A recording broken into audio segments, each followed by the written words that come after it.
Today we want to continue looking at graphs of sinusoidal functions. This means graphs of sine or cosine. I'm going to just use sine as a starting point, so I have to write two of them. So I started adding all these constants into our function. We started with 1 sine of 1x. But we want to change these values. So we're going to have these 4 constants thrown into our function in some fashion. So we want to look at a sine of b times x minus c plus d. We did a quick exploration of what changing each of these numbers does. We found some of these numbers cause stretching or compression, and some of these numbers caused shifts. A shift, where the shape stayed the same, it just moved around. So sometimes the numbers caused a shift, sometimes the numbers caused a stretch. Sometimes the change was horizontal, and sometimes the change was vertical. So we had these kind of 4 categories. The changes could be represented by a stretch or a shift.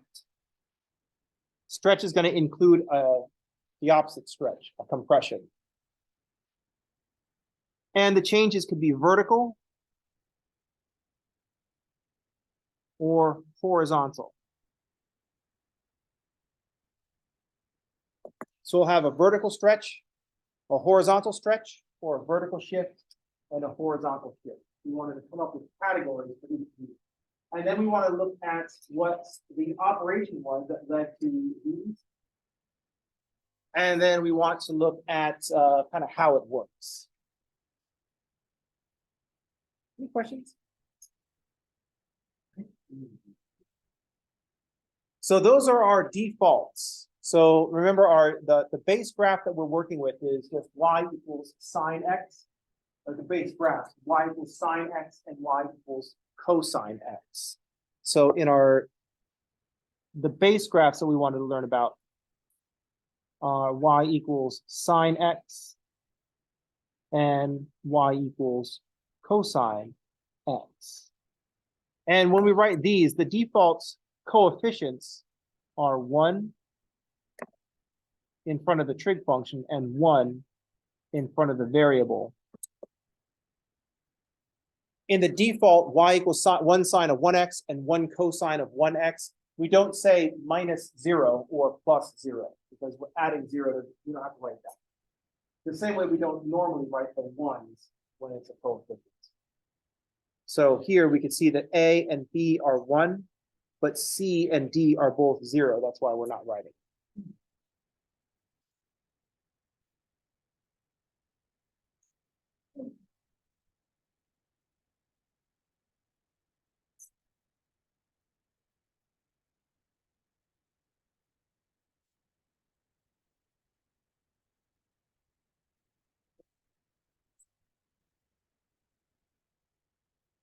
We don't normally write the plus 0 or the minus 0.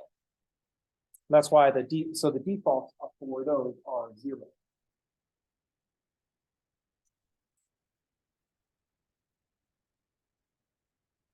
So by changing these values, A, B, C, and D, we either stretch things or shift things, and we do this horizontally or vertically. So if we jump over to our graphing calculator, just looking at sine, what happens when we change A? What category does A fall into? It's changing the amplitude. So are we stretching or are we shifting? We're stretching. And are we doing this vertically or horizontally? Vertically. So A is in control of the vertical stretch. And A is also in control of the amplitude. Moreover, I left my graph running. Moreover, the value that we use for A, if A is 2, That's the amplitude. Here's the top at 2, and here's the bottom at -2. If I change A to 3, here's the top at 3 and the bottom at -3. So moreover, A tells you what the amplitude is. So not only do we know that A is giving us a vertical shift, A is giving us the amplitude.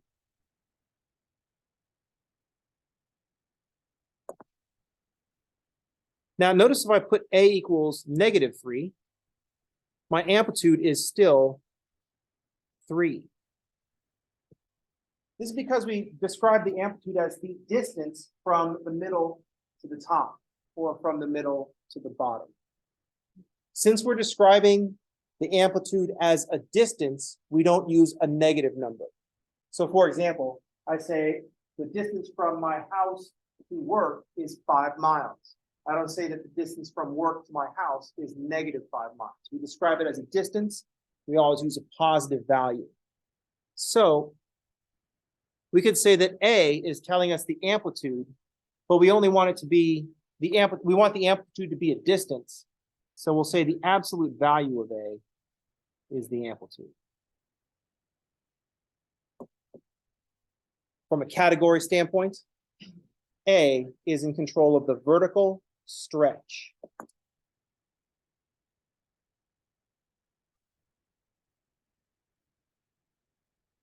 If I use a value of A that's less than 1, like 0.5, then it's just a stretch in the other direction, a compression.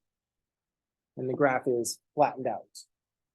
But whatever that coefficient is, that's going to tell us the distance from the middle to the top.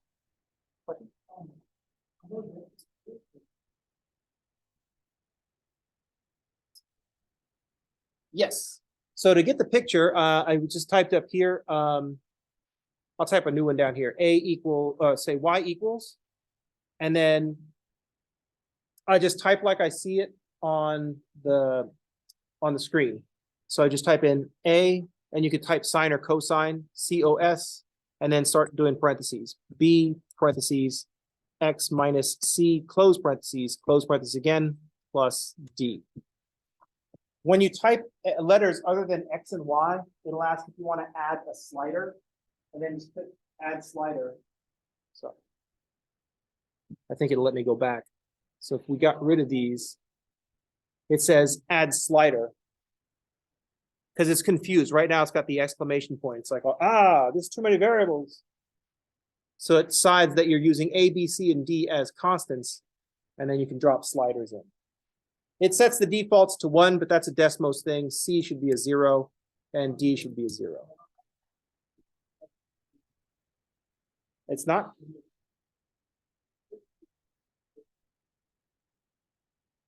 So you're not seeing anything? Go to your wrench and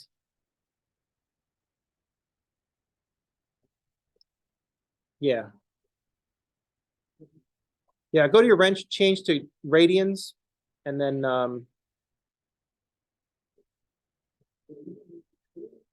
yeah, we should be in radians. That's okay. You can convert from radians.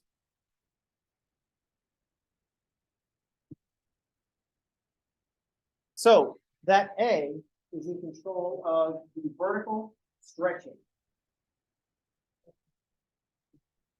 What happens if we start messing with B? Let's just go through these in order. I'm going to set my A back to my default of 1. What happens? What is B in control of?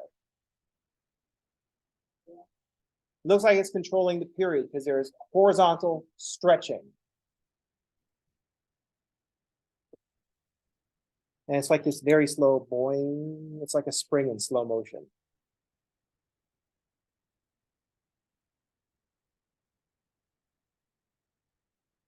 So B is in control of horizontal stretching. B is in control of horizontal stretching. So B is going to affect the period. Now we want to figure out how B affects the period. Go back to our spring.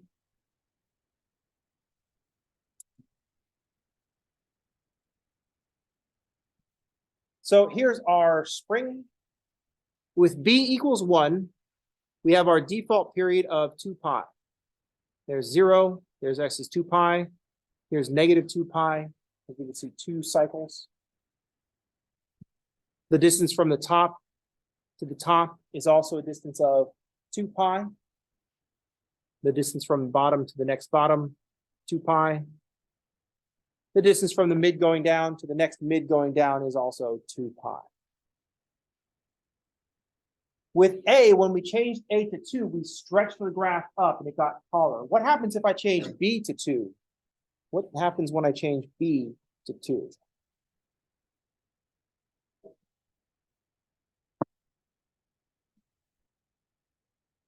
So it looks like the graph compressed. So let me draw a picture of y equals our default sine x. Yeah, that looks worse. So when b goes up to 2, we got compression on the graph. That's the opposite of what happened with A. When A got bigger, we got a stretch. When B gets bigger, we get a compression. Let's see how much compression we got. So here's the mid going up at 0. The next mid going up is at pi. When B is equal to 2, the period got smaller. So B increases from 1 to 2.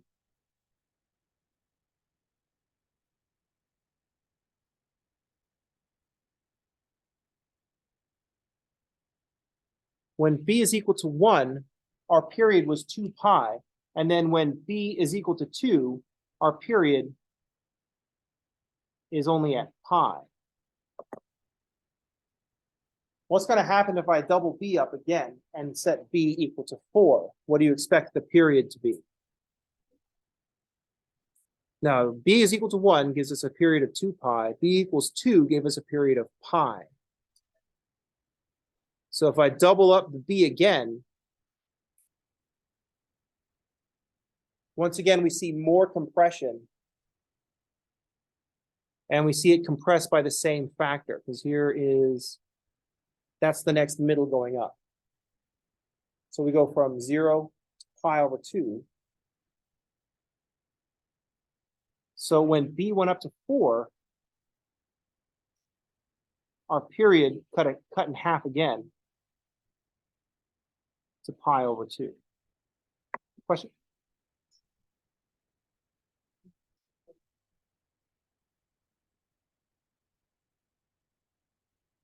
Is it related?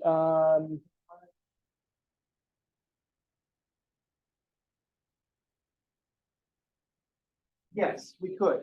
Yeah, we can make a relationship between that. So when B is equal to 1, the period is 2 pi. Like B equals 1, we get 1 full circle for a cycle. When B is equal to 2, our period went down to pi. When B is equal to 4, our period went to pi over 2. So we could think of the B as how many circles we can get. Take a look. Or we could think of B as telling us how fast we're going around the circle.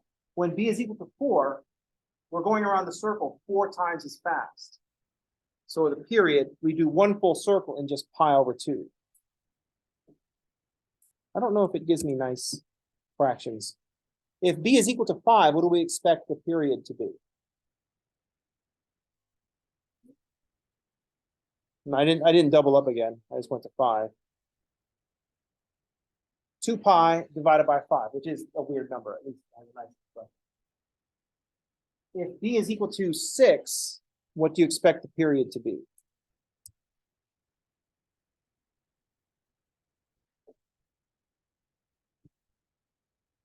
Pi over 3. What does that look like if I make the top 2 pi?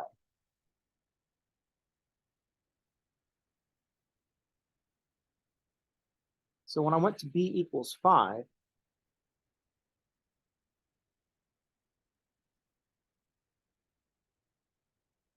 then when I went to B equals 6, the period was pi over 3.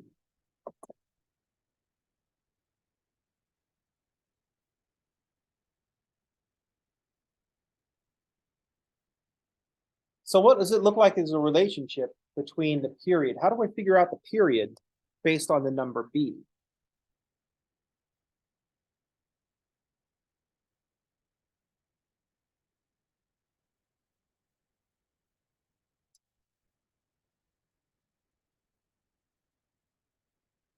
Whatever b is, we take 2 pi and divide by b. Because when the b is equal to 1, the period is 2 pi. When b is equal to 2, the period is pi, which we can write as 2 pi over 2. When b is equal to 4, the period went to pi over 2, which we can write as 2 pi over 4. When b is equal to 5, we have a period of 2 pi over 5. That's like we expect. When b is equal to 6, the period is pi over 3, which we can write as 2 pi over 6. Just take 2 pi and divide by b, and that tells you the period. So that coefficient of x, b, is in control of the horizontal stretch. It looks like it goes in the different direction. Because when b went up, we had compression. When a went up, we had stretch. When a got smaller, when a was less than 1, we had compression. And now if b is less than 1,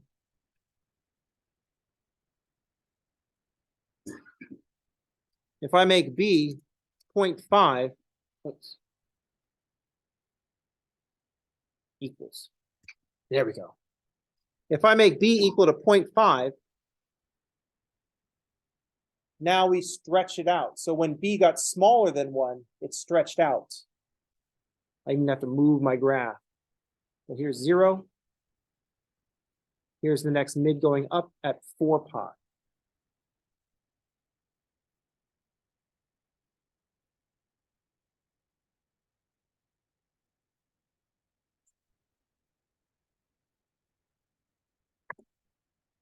So with b equal to 0.5, our period went to 4 pi, which we could write as 2 pi divided by 0.5.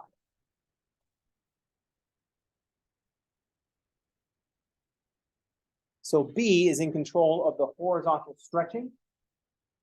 So b is how we can what we use to calculate the period.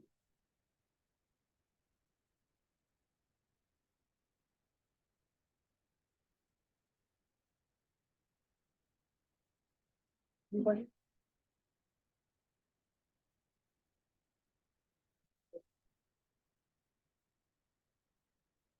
When A goes up, we have vertical stretching. When B goes up, we have horizontal compression, stretching in the other direction.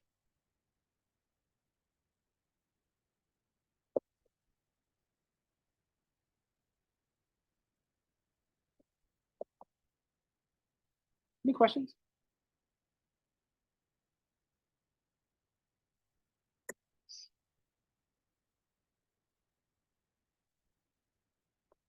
That's a good question. Let's find out.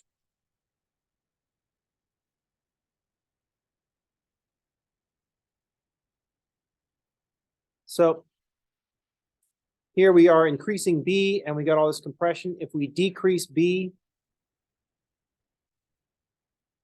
we do run into a problem when B is equal to 0. What happens at B equals 0? Let's get flatter and flatter and flatter. It just goes completely flat. What happens if I take 2 pi and divide it by 0? What do we get? No, we don't get nothing.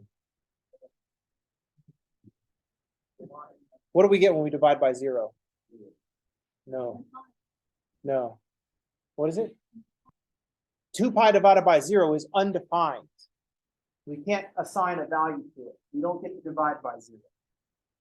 Division by 0 is almost always undefined. It's different if it's 0 divided by 0. 0 divided by 0 is what we would call indeterminate, but that's math nerdery that you don't really need to know about right now.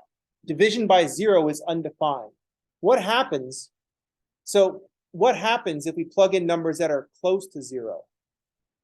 What's 2 pi? So what's happening to the period as b gets closer to 0?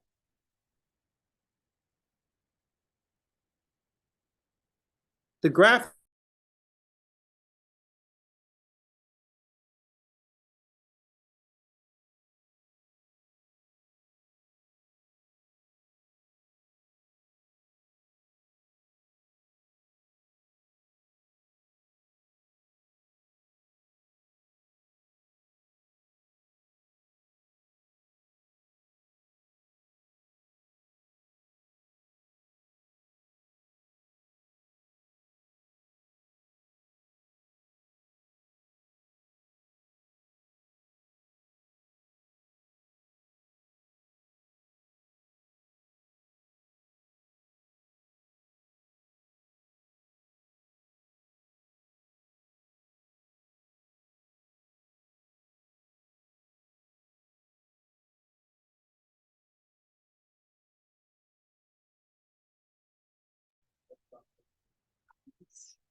Topped off the internet today. I don't know what's going on. So we got y equals 1 and y equals -1. Notice that even though we're messing with the period, we still have the same top and bottom until we get to, like, even if we make this very small, right? See, it's still got some kind of angle there. Yeah, we got to zoom out to see what's going on here, right? And then I've zoomed too many directions. Go back home.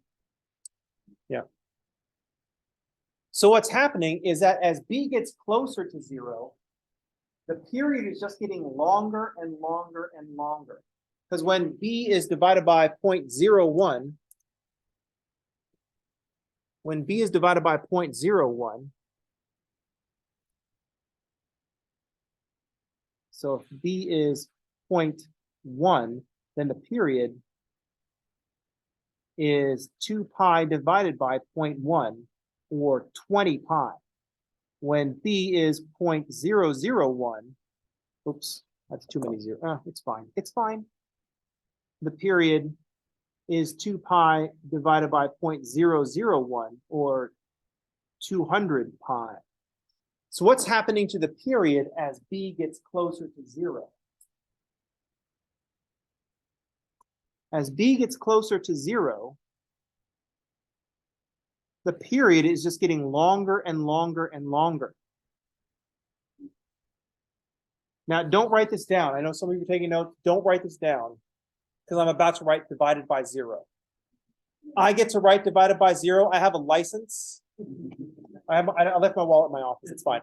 I have a license to do this as a math teacher. I get to write divided by 0. But if y'all try to write divided by 0, math cops come in and you get arrested. And you don't want to get arrested by the math cops. They play hardball. But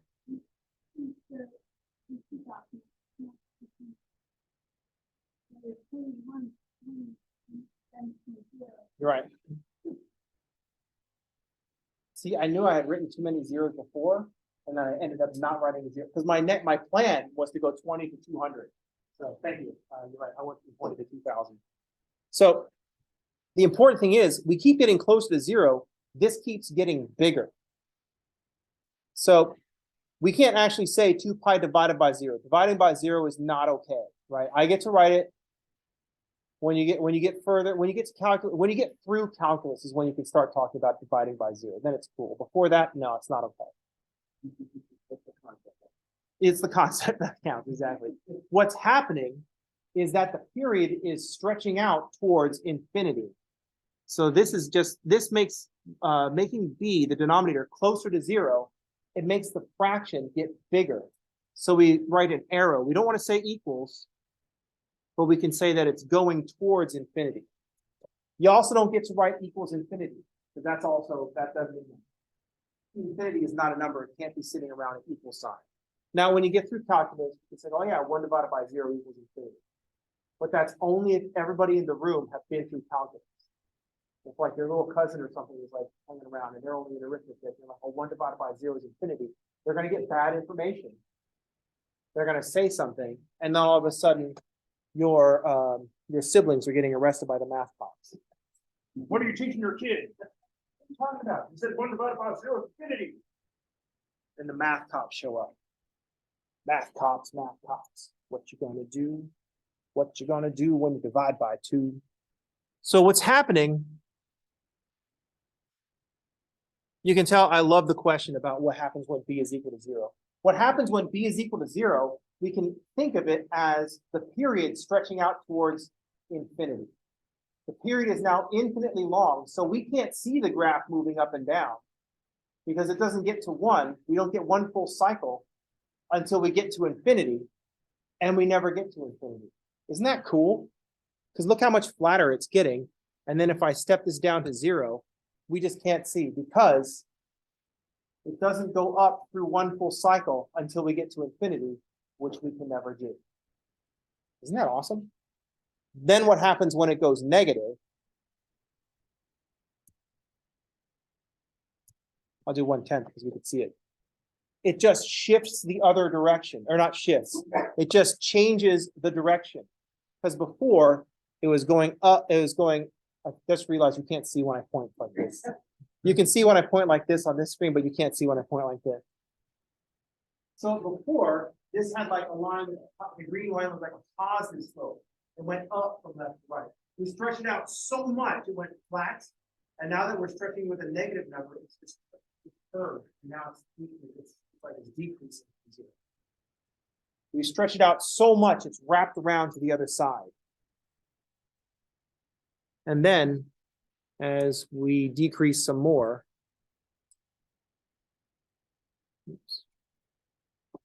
it's going the other direction.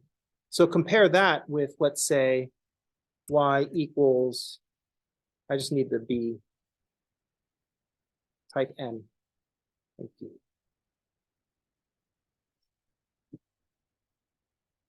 Oops. In the purple, we have sine of 1x. And in green, we have the opposite. So if b starts, they're compressing, we're still getting the same period. Then when we get to 0, infinite period. And then they switch. So notice that's in that first quadrant between 0 and after 0, purple's on top, green's on the bottom, but then they switch roles. Oops, at 0. Green's on top and purple's on the bottom.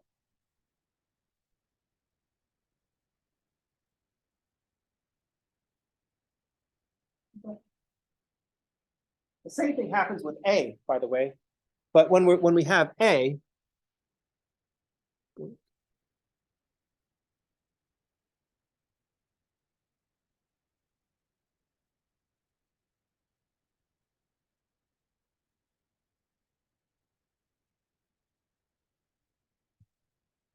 I'm going to get rid of these.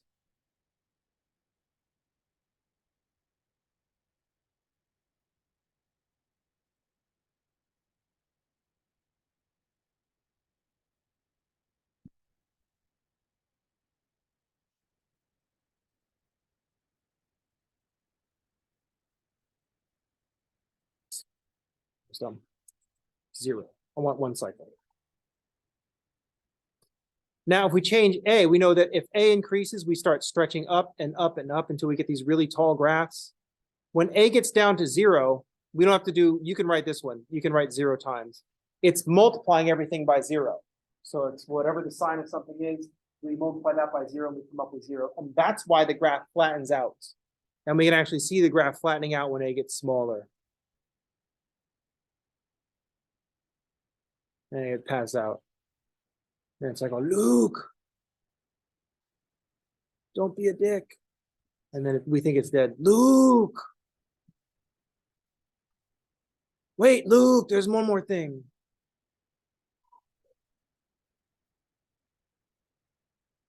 So when A goes negative, so notice that in a sign in between yellow, the blue and the red lines in that first cycle, we're going up, down, up. But if A drops negative, it flips over and it goes down, up, down.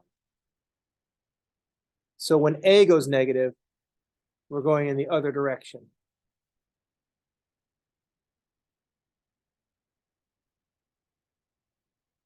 Any questions? Yeah, I put the period at the 0 and 2 pi. I marked off 0 and 2 pi because we don't want to see that. We want to see that there's no horizontal compression going on. It's just getting taller.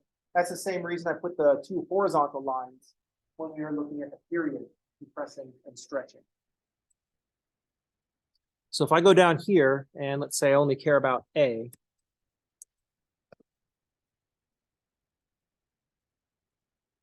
Green again? Come on, man. Use some AI. Figure out what I'm doing. So notice that one of those has a positive coefficient. The other one has the opposite coefficient, and it goes the opposite direction. Instead of starting at the middle going up, it's at the middle and it's going down first. And then when A goes down to 0, everything is 0. Everything's fine. Then all of a sudden,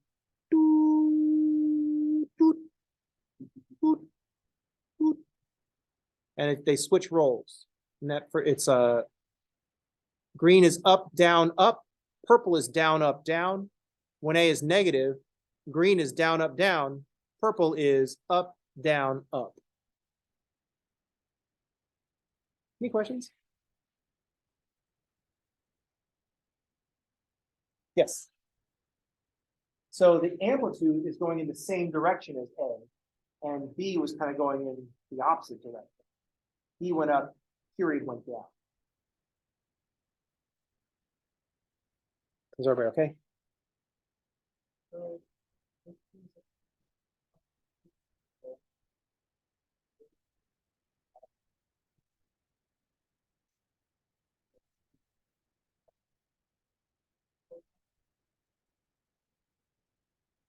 That's a great question. So the amplitude is how big the circle is. Unit circle is specifically a radius of 1. So in a unit circle, the biggest values that we'll see for sine and cosine are 1, and the smallest values we'll see are -1.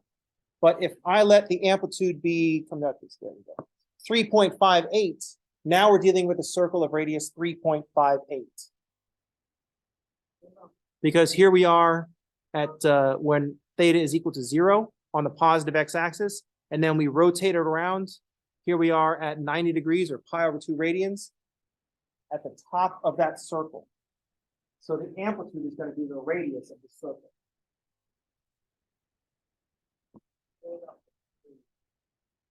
The period is being controlled by the coefficient of x. And we can read that as how fast we're going around the circle.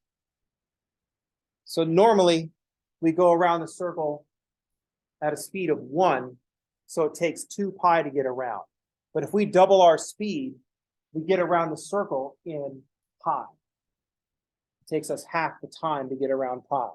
And that's why when B goes up to 2,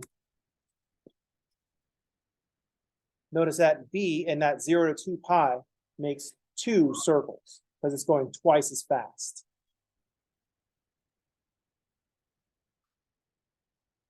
Notice that if B goes up to 3, we're now making 3 circles. So see those 3 peaks in the green, up, down, up. There's another one. There's another one.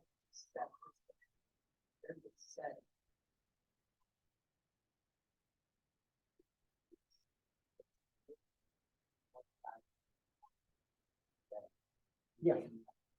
Yeah.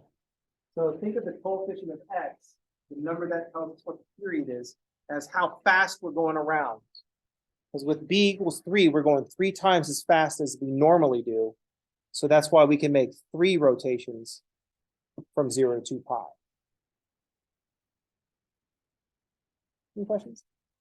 How's everybody okay? Yes.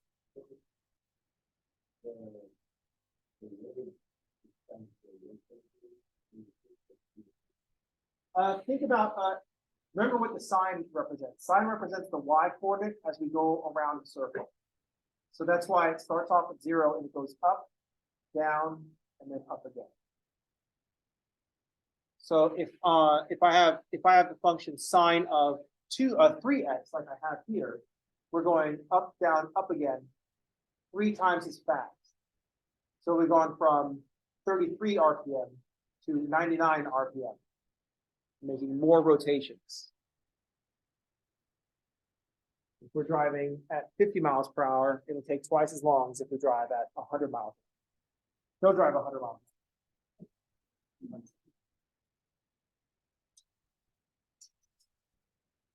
Any questions? Cool questions. What happens when B goes negative? What happens when A goes negative? All right, let's take a break, come back and talk about why we're getting these stretches and figure out which shifts C and D are going to give us.